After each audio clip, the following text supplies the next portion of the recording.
Sedrick Van Pran. Please raise your hand and we'll bring a microphone around to you.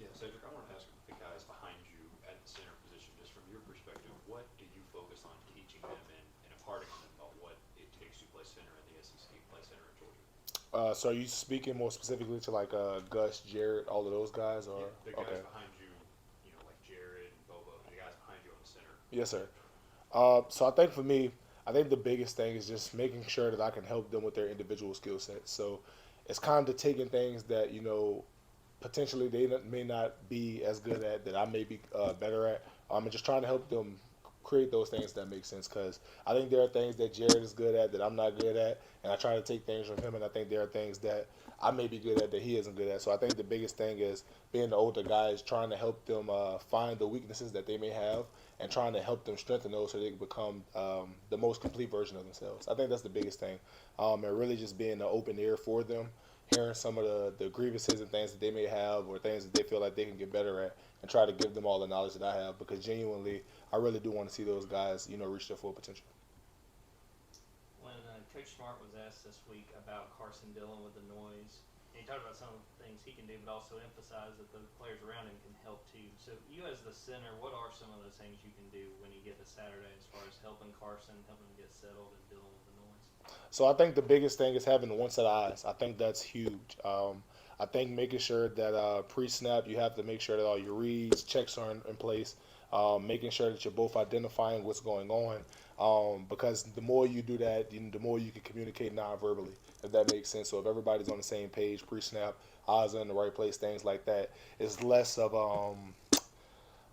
verbal communication. So it's just more so making sure that throughout the week, preparing the right way and trying to make sure that you all have one set of eyes.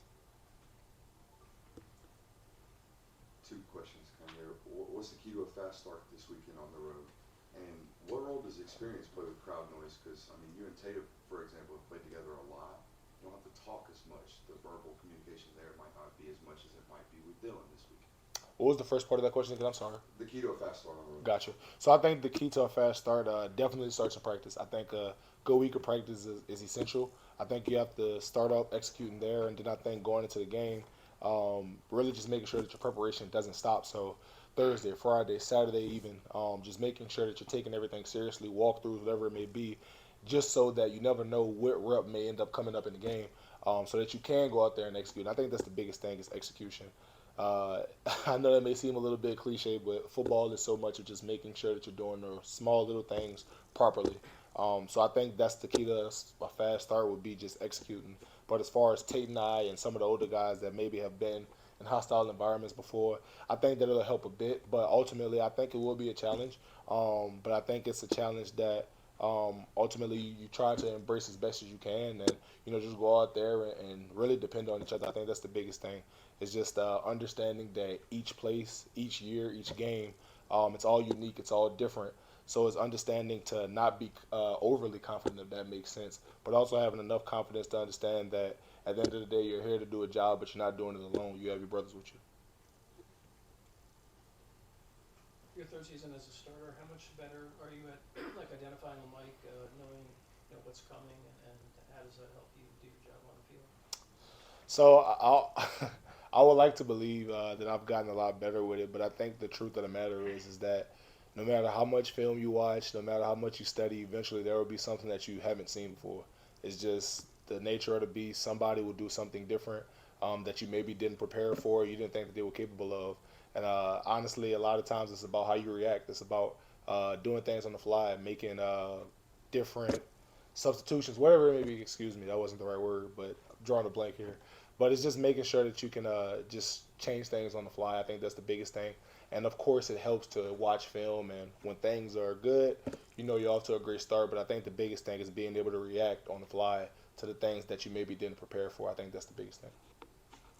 You mentioned that preparation, getting ready for a road environment. Yes, How sir. has the preparation been this week, specifically with the offensive line? You guys getting ready to go out there and to deal with that on Saturday?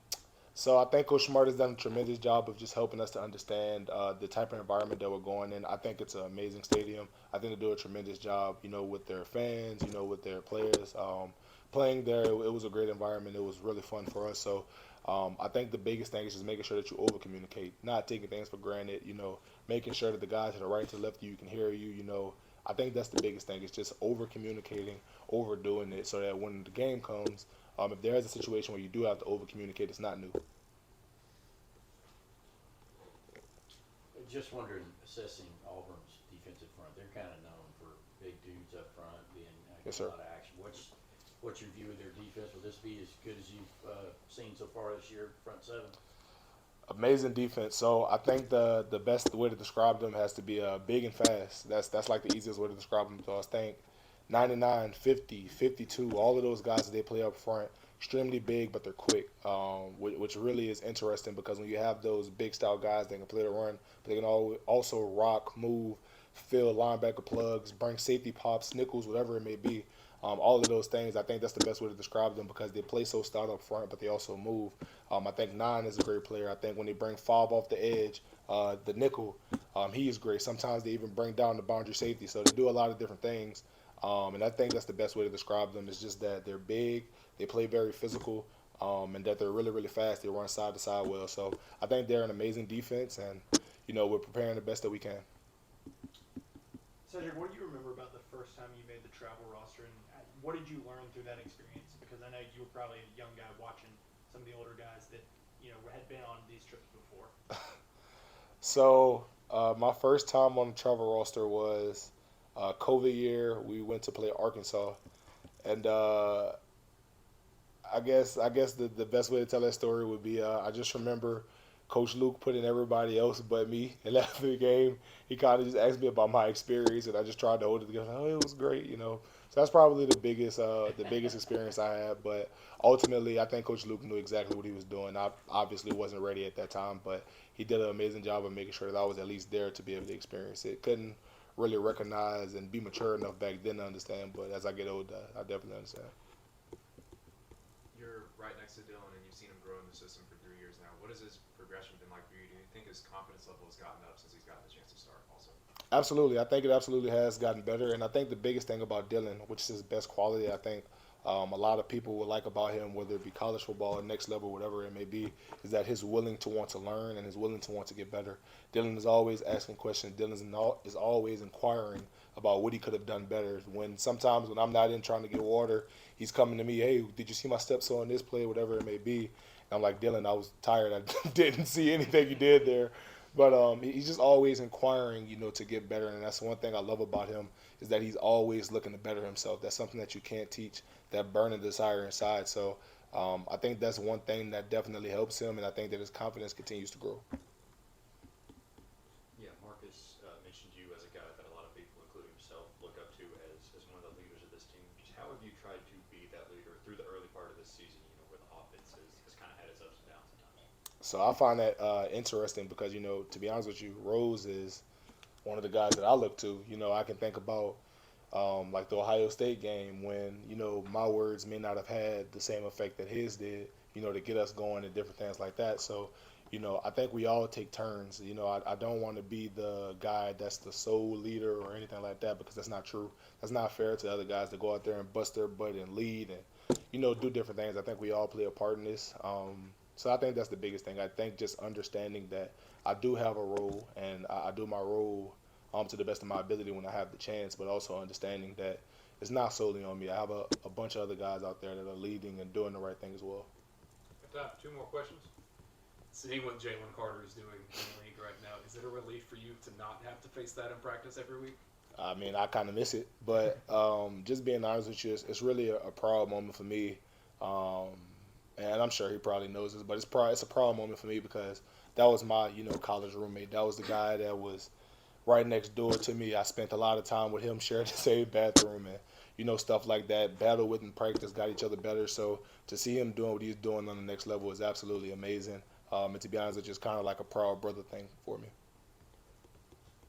You're majoring in art, right? Yes. Where did your interest in that come from? What do your classes look like, and what kind of, like, I guess you draw stuff too, right? Whenever I can. Being honest, I think football takes up a lot of my time, whether it be watching film, practice, getting extra work. I think that takes up a lot of time, so I'm not allowed to be as creative as I may want to be, but also that's okay. So I think honestly, I think my class schedule is pretty smooth. Like yesterday, I didn't have class because art majors get certain days for research days where we don't have class. So that's pretty cool.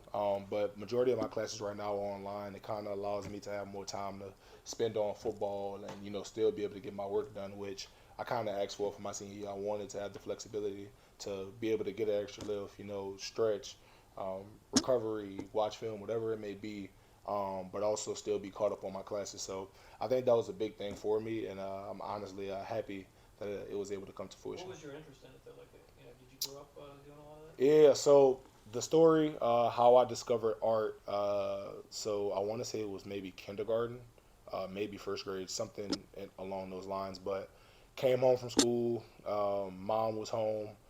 She went to go take a shower from work, finish my homework, and I'm sitting at the dinner table, and we had like these playing cards, but they were like for kids.